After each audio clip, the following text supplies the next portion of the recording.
नमस्कार मित्रांनो, प्रेमाची गोष्ट या मालिकेच्या आजच्या भागामध्ये आता मुक्ताला इंद्रा म्हणत असते की काय ग काय झालं. तेव्हा मुक्ता म्हणते की मम्मी आमच्या वेळचं वेगळं होतं, म्हणजे आमचं थोडं वेगळं होतं. त्यावेळेला आता इंद्रा म्हणते की वेगळं बिगलं काय नाही, सगळेजण असंच म्हणतात की आमचं वेगळं होतं, परंतु सगळ्यांची गाडी सेम लाईनला असते.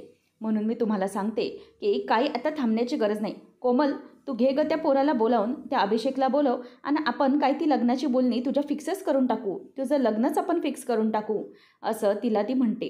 त्यावेळेला आता मुक्ता म्हणते की अहो पण मम्मी. तेव्हा ती म्हणते की आता काय नको, आता सगळं व्यवस्थित होईल.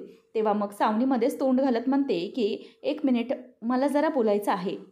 सागरची आई, मला काय वाटतं की मुक्ता जे बोलते ना ते योग्य बोलत आहे. कारण आपण मुलाची काही चौकशी न केल्याशिवाय लगेचच लग्नाचा विषय कसा करू शकतो. म्हणजे अजूनही कोमल त्या मुलाला भेटली नाही, त्याचा स्वभाव कसा आहे, त्याचे घरचे कसे आहेत. शिवाय त्याचे आई वडील जे काल भेटायला आले होते त्यांनी कोमलला नापसंत केली होती. मग त्याचं आईवडिलांशी बोलणं झालं आहे का.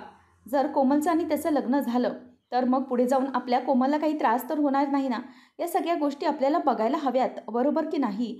असं सगळं आता सावनी ही बोलत असते.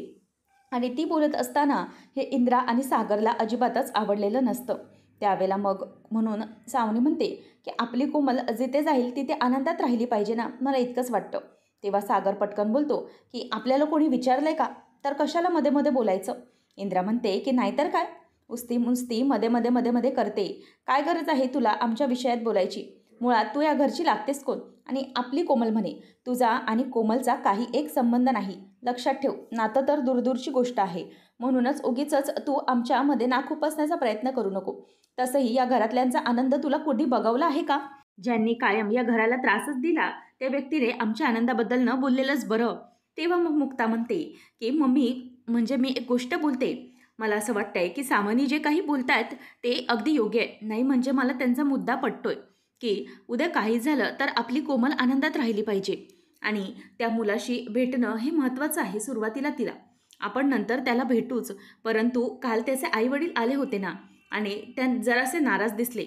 मग त्याने नाराजी आईवडिलांची दूर केली आहे का, की त्यांच्याशी बोलल्याशिवाय तो आपल्याला भेटायला आलाय. अशा सगळ्या गोष्टी पडताळून घेणं गरजेचं आहेच ना. तेव्हा मुक्ताला सागर म्हणतो की काय मुक्ता, तुम्ही पण हे काय यांच्यासारखे विचार करताय मला कळत नाही. तेव्हा मग आता मुक्ता म्हणते की तसं नाही सागर, माझं म्हणणं प्लीज तुम्ही एकदा समजून घ्या.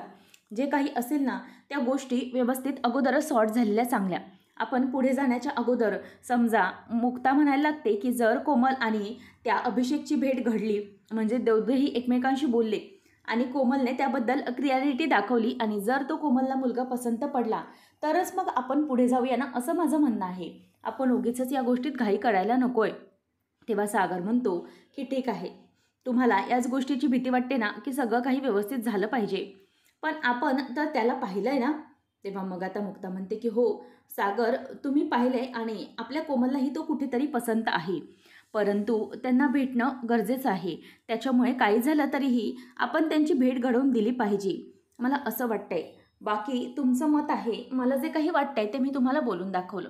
आणि खरंच एकदा की त्यांचं बोलणं झालं, पुढे काही गोष्टी क्लिअर झाल्या की मग आपण पुढे जायला काहीच हरकत नाही. परंतु जर मी या लग्नाच्या विरोधात नाहीच आहे मुळात, मलाही जर आवडेल की हे स्थळ जुळेल, परंतु कुठल्याही गोष्टी घडायच्या अगोदर आपण थोडीशी खबरदारी घेतली तर काय चुकीचं आहे, असंच मला इतकं वाटतंय. म्हणून म्हणते की फक्त त्यांना भेटू दे, त्यांचं बोलणं होऊ दे, ते जास्त सध्याच्या घडीला महत्त्वाचं आहे. म्हणजे उद्या जाऊन त्यांच्यामध्ये काही कोणत्याही प्रकारचे गैरसमज व्हायला नकोत की तो मुलगा खरंच आईवडिलांचं ऐकणार आहे किंवा त्यांच्या अगेन्स्ट जाऊन लग्न करतोय. सागर म्हणतो की जरी तो मुलगा त्यांच्या आईवडिलांच्या अगेन्स्ट जाऊन लग्न करत असेल तरी मी त्यांचं लग्न लावून द्यायला तयार आहे, कारण ते दोघे एकमेकांना पसंत करतात. मुक्ता म्हणते की एक्झॅक्टली तेच कोमलला बघणं गरजेचं आहे की हे सगळं त्यांच्याबद्दल किती क्लिअर आहे. म्हणूनच मी सांगते की या सगळ्या गोष्टी तितक्या महत्त्वाच्या आहेत. प्लीज तुम्ही एकदा समजून घ्या मी जे काही सांगण्याचा प्रयत्न करते त्यावर. तर आता इथे सागर म्हणतो की बरं ठीक आहे, तुम्हाला वाटतंय ना, मग होऊ दे तुमच्या मनासारखं, भेटू देत त्या दोघांना. असं म्हटल्यावर आता सागर बोलतो आणि मुक्ताकडे हसत बघतो, तर मुक्तालाही सागरने साथ दिल्याने खूप आनंद झालेला असतो. नंतर इथे सावनी लांबूनच हा सगळा नजारा बघत असते. सावनी म्हणते की करा करा, लग्नाची तयारी करा. मला माहीतच होतं माय डिअर सासूबाई तुम्ही जे काही करताय ना ते माझं म्हणण्यानुसार नक्कीच करणार नाही. म्हणूनच आता तुम्ही सगळे मूर्ख ठरलात आणि आता चाललायत लग्न लावायला, असं म्हणून ती आनंदात असते. त्यानंतर आपल्याला पाहायला मिळतं की इकडे सकाळी सगळेजण पूजेची तयारी करत असतात आणि इंद्रा विचारते की काय गं मुलींनो, झालाय का दुर्वा तुमचा निवडून? तेव्हा स्वाती म्हणते की हो मम्मी, होतच आलाय. तेवढ्यात सावनी येते आणि सावनी विचारते की सागरची आई, मी काही मदत करू का? तेव्हा मग इंद्रा म्हणते की हे बघ, की आत्ता आयली, एवढ्या सकाळी आयलीस ग तू, आणि काय सगळी कामं झाली आणि आयलीस तू, काय गरज नाही कोणतं काम करण्याची, जा तिकडे जाऊन बस जा. असं म्हणून आता इंद्रा ही सावनीचा अपमान करते आणि तिला तिकडे बाजूला जाऊन बसायला सांगते. तेवढ्यातच मुक्ता येते आणि अंघोळ करून ती येते म्हणते की सॉरी सॉरी, मला जरा उशीरच झाला, काय करायचं आहे काम मला सांगा जरा मम्मी. तेव्हा मग आता ती म्हणते की काय टेन्शन घेऊ नको. अगं मुक्ता, सगळं झालेलं आहे, तू कसलंही टेन्शन घेऊ नको. तू फक्त आता एक काम कर, हा जो काही दिवा आहे ना तो मी दिवा पेटवते, तू देवघरात नेऊन ठेव. आणि मुक्ता, खरंच मला खूप टेन्शन आलेलं कोमलच्या लग्नाचं, परंतु सगळं काही व्यवस्थित होते. आता फक्त माझ्या मुलीचं लग्न व्यवस्थित पार पडलं पाहिजे. माझ्या एकुलत्या एक या पोरीचं आता राहिलेलं लग्न व्यवस्थित पार पडू दे, बाकी काय नाही. तेव्हा मुक्ता म्हणते की मम्मी, तुम्ही अजिबात काळजी करू नका, सगळं काही व्यवस्थित होईल, तुम्ही अजिबात घाबरू नका. आणि तुम्ही माझ्यावर ही काही जबाबदारी टाकली आहे ना ती व्यवस्थित अगदी पूर्ण होईल. मला माहिती आहे की कोमलचं लग्न अगदी व्यवस्थित धुमधडाक्यातच योग्य तो मुलगा बघून मी लावून देईन. तुम्ही अजिबात काळजी करू नका, तिला जे काही योग्य असेल तेच तिला मिळेल आणि ती पूर्णपणे आयुष्यात सुखी होईल. हे ऐकल्यावर आता इथे इंद्रा तर खुशच होते. इंद्रा म्हणते की मला माहिती आहे मुक्ता, तू संपूर्ण घराची जबाबदारी अगदी व्यवस्थितपणे पार पाडतेस. अगं लकीला पण तू लाईनवर लावलंस, बाकी सगळ्या गोष्टी व्यवस्थित. आता या कोमलचं लग्न करतेस तू, खरंच खूप आनंद होतो. तू जे काही करतेस ते अगदी योग्यच असतं माहीत आहे मला. म्हणूनच तुझ्याकडून मला आता हेच ऐकायचं होतं की तू कोमलचे लग्न व्यवस्थितपणे पार पाडशील. तेव्हा मुक्ता तिचा हात धरते आणि म्हणते की मम्मी, तुम्ही काळजी करू नका, सगळं काही व्यवस्थित होईल. त्याच वेळेला इथे आता मनातल्या मनातच सावनी विचार करत असते की माय डिअर सासूबाई, तुम्ही तुमच्या मुक्ताला ही जबाबदारी सांभाळायला तर देताय, परंतु मुक्ता कशी तोंडावर पडणार आहे ना हेच बघायला आता मला खूप मजा येणार आहे. त्याच वेळेला आता इंद्रा म्हणते की हे बघ, तू जे काही करशील ते अगदी व्यवस्थित करशील मला माहीत आहे. त्यावर मुक्ता म्हणते की हो मम्मी, तुम्ही अजिबात काळजी करू नका, सगळं काही व्यवस्थित होईल आणि सगळं आपल्या सोयीप्रमाणेच होणार, घाबरू नका. त्याच वेळेला इथे आता इंद्रा तिला म्हणते की हे घे, हा दिवा आहे ना आपल्या कोमलच्या लग्नासाठीचा दिवा, हा दिवा व्यवस्थित आता तू देवघरात नेऊन ठेव. आणि म्हणूनच मुक्ता म्हणते की ठीक आहे ठेवते. आणि मुक्ता आता एक काडीपेटी पेटवते तर ती विझून जाते आणि दुसरी काडीपेटी आणण्यासाठी म्हणून मुक्ता जाते. तेव्हा बाजूलाच एक पणती ठेवलेली असते आणि पणती मुद्दामच सावनी ती हातामध्ये कोणाच्याही नकळत घेते आणि नंतर पुढे जाऊन त्या देवघराच्या बाहेर ते तेल आहे ते ती सांडते. आणि मग ते तेल सांडल्यानंतर कोणाचंही तिच्याकडे लक्ष नसतं, सगळेजण आपापल्या कामामध्ये असतात. परंतु आता इथे सावनी पटकन ते तेल सांडते आणि बाजूला होते आणि म्हणते की मुक्ता, आत्ता बघ पुढे काय होणार आहे ते. आणि हळूच ती तिरप्या नजरेने सगळ्यांकडे लक्ष देऊन असते आणि नंतर तो जो दिवा असतो तो पटकन बाजूला फेकून देते. नंतर म्हणते की आता मला खरी मजा येणार आहे. माय डिअर सासूबाई, तुम्ही तुमच्या मुक्ताला म्हणजेच तुमच्या लाडक्या सुनेला इतकी महत्त्वाची जबाबदारी दिलीत, परंतु जबाबदारी पार पाडताना जर अचानक तुमच्या सुनेचा पाय घसरला तर काय होणार आहे याची मजा आता बघायला लाईव्ह मिळणार आहे, असं ती मनात म्हणत असते. तेव्हा मुक्ता आता दिवा पेटवते आणि म्हणते की मम्मी, हा दिवा मी देवघरात जाऊन ठेवते. असं म्हणून आता मुक्ता ही समोरून चालत चाललेली असते आणि त्याच वेळेला आता चालत असताना तिचं पूर्ण लक्ष हे त्या दिव्याकडेच असतं. परंतु सावनी याच ह्याच्यात असते की मुक्ता आता जाणार आणि घसरून तो दिवा खाली पाडणार. तर सावनी या सगळ्यासाठी खूपच आतुर असते. तर मुक्ता आता त्या तेलाच्या पडलेल्या थेंबापर्यंत येते आणि मग मुक्ताचा पाय अचानक घसरतो. मुक्ताचा पाय घसरतो तेवढ्यातच आता तिथे सागर येतो आणि सागर तो दिव्याचा हात मुक्ताचा पकडतो. त्याचप्रमाणे मागूनही मुक्ताला सावरतो. आता मुक्ता मागच्या मागे पडणार असते तेवढ्यातच सागरने आता इथे येऊन मित्रांनो मुक्ताला वाचवलेलं असतं. आणि मुक्ता आणि सागर पुन्हा आता एकमेकांच्या प्रेमामध्ये नव्याने पडलेले असतात. सागर आता मुक्ताचा वेंधळेपणा जपतच तिला वर करतो. त्याच वेळेला इथे आता मुक्ता देखील सागरच्या डोळ्यामध्ये त्याच्याबद्दलचं अगदी निस्वार्थ प्रेम बघत असते आणि दोघं एकमेकांकडे आता अशा प्रकारे बघत असतात की सावनीचा इथे आगजाळ आणि धूर संकटच निघायला लागतो. दोघा जणांकडेही ती आता रागाने बघत असते. सगळेजण धावत धावत येतात. स्वाती येते, कोमल, इंद्रा येते आणि म्हणतात की काय रे, काय झालं? तेव्हा मग मुक्ता म्हणते की माझा पाय घसरला. तेव्हा सागर म्हणतो की मुक्ता, असं कसा? तुम्ही आता पडला असतात तर काय झालं असतं? मुक्ता म्हणते की सागर, मला माहिती की तुम्ही मला कधीही पडू देणार नाही. मी जिथे असेन ना, जिथे मी पडेन किंवा धडपडेन आणि जिथे मी संकटात असेन सागर, तिथे तुम्ही पहिल्यांदा असालच मला वाचवायला. मला कायम माहीत आहे. आणि जेव्हा मुक्ता असं बोलते तेव्हा सगळेजण आता खुश होतात. तेव्हा नंतर आता मुक्ता म्हणते की मम्मी, तुम्ही काळजी करू नका. मी आणि सागर दोघेही मिळून या घरातला जो काही आनंदाचा दिवा आहे ना आणि या घरातलं सुख आहे, सागर आणि मी कधीही जाऊ देणार नाही. तुम्ही काळजी करू नका. असं म्हणून आता मुक्ता तिला दिलासा देते. त्याच वेळेला इथे आता इंद्रा म्हणते की पण मुक्ता, अगं अचानक तुझा पाय कसा घसरला? तेव्हा सागर म्हणतो की पाय कसा घसरला म्हणजे अगं इथे तेल सांडलंय ते बघ. तेव्हा मग आता लगेच इंद्रा म्हणते की पण मी तर तेलाची ती वाटी होती ती तिकडे ठेवली होती. तेव्हा आता मुक्ता म्हणते की राहू देत, आता आपण देवासमोर दिवा ठेवूया. म्हणून सागर आणि मुक्ता दोघंजण येऊन देवासमोर एकविरेसमोर तो दिवा ठेवतात आणि दिवा ठेवून दोघेही आता नमस्कार करतात. त्याच वेळेला आता इथे नमस्कार करत असताना मुक्ताचं लक्ष हे आई एकविरीच्या फोटोकडे जातं आणि त्याच वेळेला आता मुक्ता बघत असते आणि विचार करते की नेमकं हे सगळं काय होतंय? मला हे नेमके कोणते संकेत मिळत आहेत? नाही म्हणजे सकाळी असं झालं आणि आता दूध ओते गेलं, त्यानंतर हा दिवा पडता पडता माझ्या हातून वाचला. नेमके देवी कोणते संकेत देते का?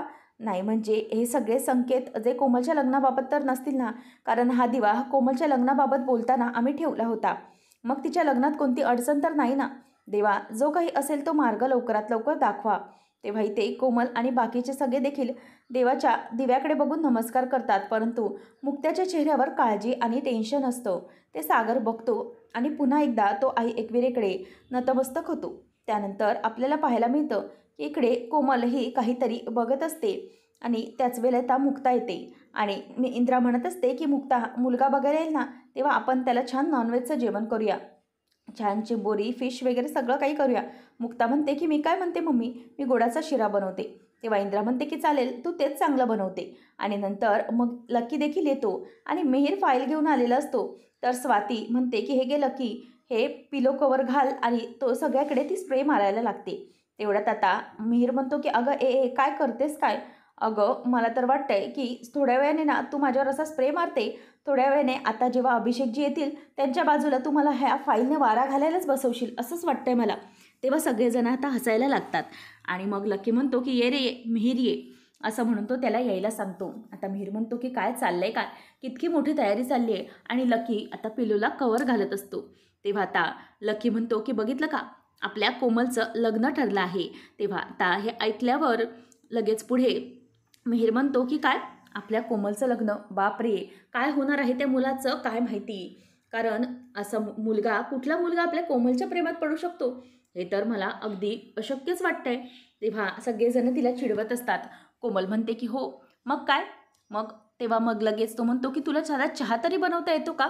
तेव्हा स्वाती म्हणते की येतं, आमच्या मॅडमला सगळं काही बनवता येतं, काळजी करू नका. असं म्हटल्यावर आता कोमल मस्तच भाव खाते. नंतर आता पुढे दोघंजणही म्हणतात की मग आता तू या घरातून जाणार बरोबर ना? तेव्हा कोमल म्हणते की नाही, मी जाणार नाही, मी त्याला इकडेच यायला सांगणार. मग आता हे ऐकल्यावर लकी म्हणतो की बापरे, म्हणजे घरजावई, म्हणजे आता वाटच लागली म्हणायची. तेवढ्यात आता सगळेजण हसायला लागतात. लकी म्हणतो की बघितलं, आता हे दोघं काय बनवणार माहिती, ही रील बनवणार आणि त्यालाही रील बनवायला सांगणार, दोघेही रील बनवत बसणार, नंतर काय करणार तर जेवण बाहेरून ऑर्डर करणार. असं म्हटल्यावर आता स्वाती सागर येण्याची चुणूक लागते म्हणून लकी आणि मिहीरला शांत बसायला सांगते. तेवढ्यातच सागर आलेला असतो. सागर आल्याबरोबर तो म्हणतो की ए काय रे, काय चाललंय, कशाला उगीचच माझ्या बहिणीला त्रास देताय, तिला नको नको ते चिडवताय, गप्प बसा, काहीच गरज नाही आहे माझ्या बहिणीला असं चिडवण्याची. त्याच वेळेला सगळ्यांना चांगला मार देईल कोणी तिला चिडवेल तर, असं तो बोलायला लागतो. त्याच वेळेला पुढे आता हे ऐकल्यानंतर सागर म्हणतो की बरं ऐकलंस का कोमल, अजिबात काळजी करू नको, तुझं लग्न अगदी व्यवस्थित होईल, अजिबात घाबरण्याची काही गरज नाही. हा दादूस आहे ना, तुझं लग्न अगदी धूमधडाक्यामध्ये लावून देणार, कशाचीही कमी पडू देणार नाही मी. लक्षात ठेव, असं लग्न लावून देईन ना की अख्खं शहरच बघत बसेल. आता तितक्यात तिथे मुक्ता येते आणि मुक्तालाही त्यांच्या बोलण्याचं खूप बरं वाटत असतं.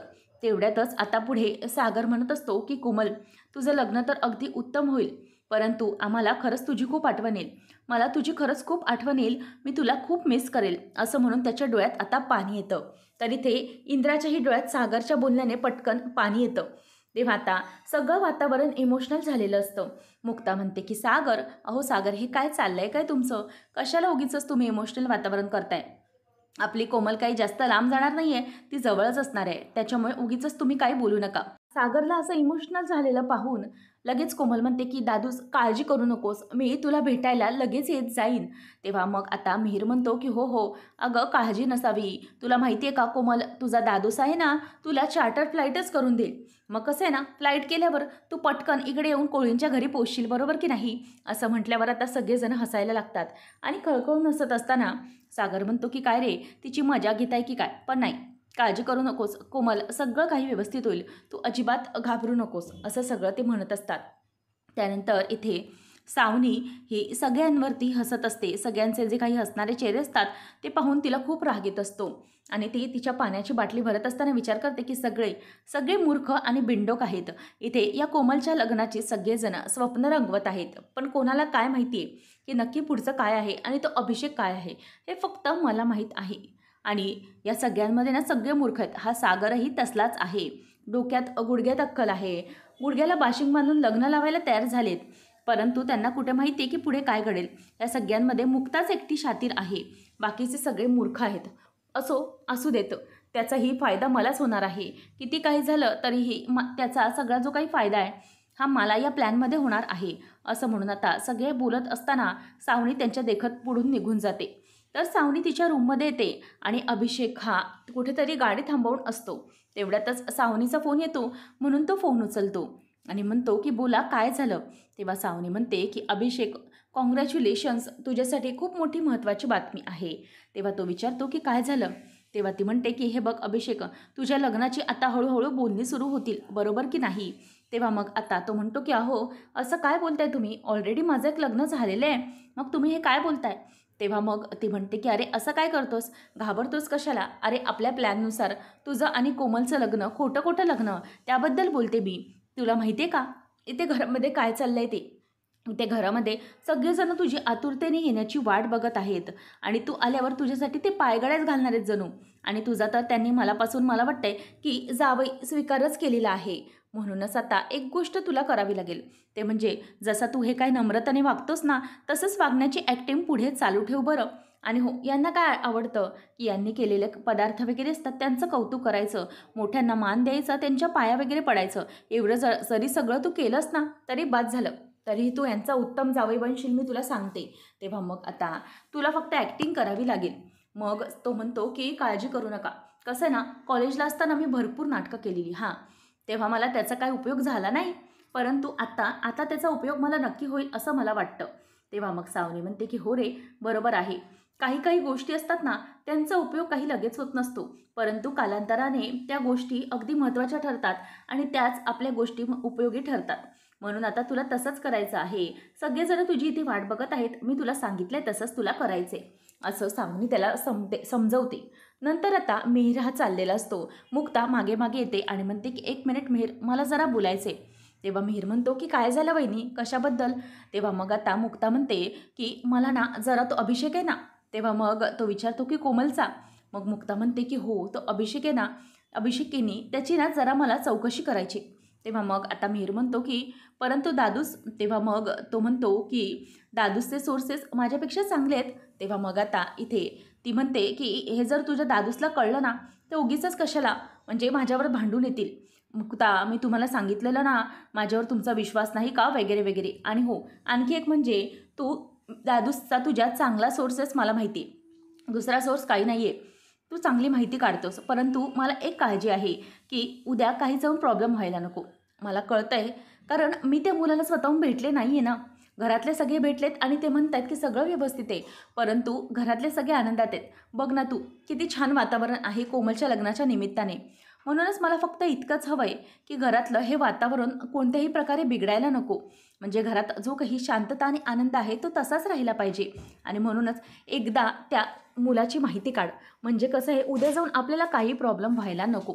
बस इतकंच माहिती आहे मला. हां, म्हणजे घरातले माझ्यावर जराशी चिडतील की अशी का वागते वगैरे काय, किंवा काहीतरी बोलण्याचा प्रयत्न करते मध्ये-मध्ये. पण त्यांचा राग मी झेलू शकते, काहीच प्रॉब्लेम नाही. पण माझ्या माणसांचा हा आनंद असाच टिकून राहायला पाहिजे, असंच मला वाटतं, बाकी काही नाही. त्याच वेळेला आता इथे लगेच मीर म्हणतो की डोंट वरी बहिणी, कळलंय मला, तू काळजी करू नको, हे मी सगळं असंच राहू देईन. आणि मग तिथले वॉचमन किंवा त्याच्या बिल्डिंगमधले रहिवासी यांना मी विचारेन की त्याचा स्वभाव कसा आहे. मुक्ता म्हणते की हो, हे अगदी योग्य बोललास. या सगळ्या गोष्टींमुळे आपल्याला कळू शकतो की तो नक्की कसा आहे. म्हणून आता मिहीर जायला निघतो. मुक्ता दरवाजातच उभी राहून त्याला बाय करत असते. त्याच वेळेला सावनी म्हणतच म्हणते की झालं, या मुक्ताची डिटेक्टिव्हगिरी सुरू झाली. सागरने नाही सांगितलं तरीही मुक्ता काही त्याचा अभिषेकचा पिच्छा सोडत नाही. ही इतकी चिवट आहे ना की काही शांत बसणार नाही. मला माहीत होतं ही मुक्ता ना काही गडबड नक्कीच करणार, परंतु आता मला शातीर झालं पाहिजे.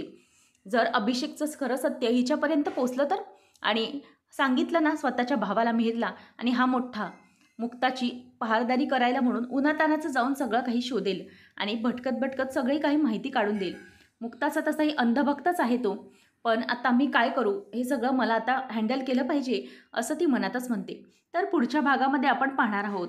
इंद्रा म्हणते की अरे सागऱ्या, हे सगळं काय आणलं आहे. तेव्हा सागर म्हणतो की अगं, माझ्या एका मित्राने नवीन कपड्यांचं शॉप ओपन केलं आहे, म्हणून त्याच्याकडून आपल्यासाठी काही कपडे ऑर्डर केले आहेत मी, बघा. तेव्हा मग आता इथे लगेच ती म्हणते की भाई, किती सुंदर कलर आहे या शालूचा. त्यावेळेला आता सगळेजण त्याच्याकडे बघतात आणि स्वाती म्हणते की मुक्ता, हा बघू ना तुझ्या इथे काय आहे. तेव्हा मग आता मुक्ता म्हणते की नको नको, राहू दे. तेव्हा सागर म्हणतो की अहो मुक्ता, काय करताय, कशाला लाजायचंय, दाखवा ना त्यांना, असं म्हणून आता इथे मुक्ताच्या हातून तो कपडे खेचून घेतो आणि सगळ्यांसमोर उभं करतो. तर इथे मुक्तासाठी त्याने नाईट गाऊन आणलेला असतो आणि तो नाईट गाऊन तो सगळ्यांसमोर दाखवतो. आणि तो ट्रान्सपरंट नाईट गाऊन पाहिल्यावर सगळेजण त्याच्याकडे बघतच राहतात. आणि अशा प्रकारे सागरचा चांगलाच पचका झालेला असतो. आता इथे नेमकी पुढे काय मजा घडणार, आणि मुक्ता तर आता सागरवर खूपच चिडलेली असते, ते पाहणं रंजकतेचं ठरणार आहे. अशाच मालिकांच्या अपडेटसाठी आताच आपल्या चॅनलला सबस्क्राईब नक्की करा.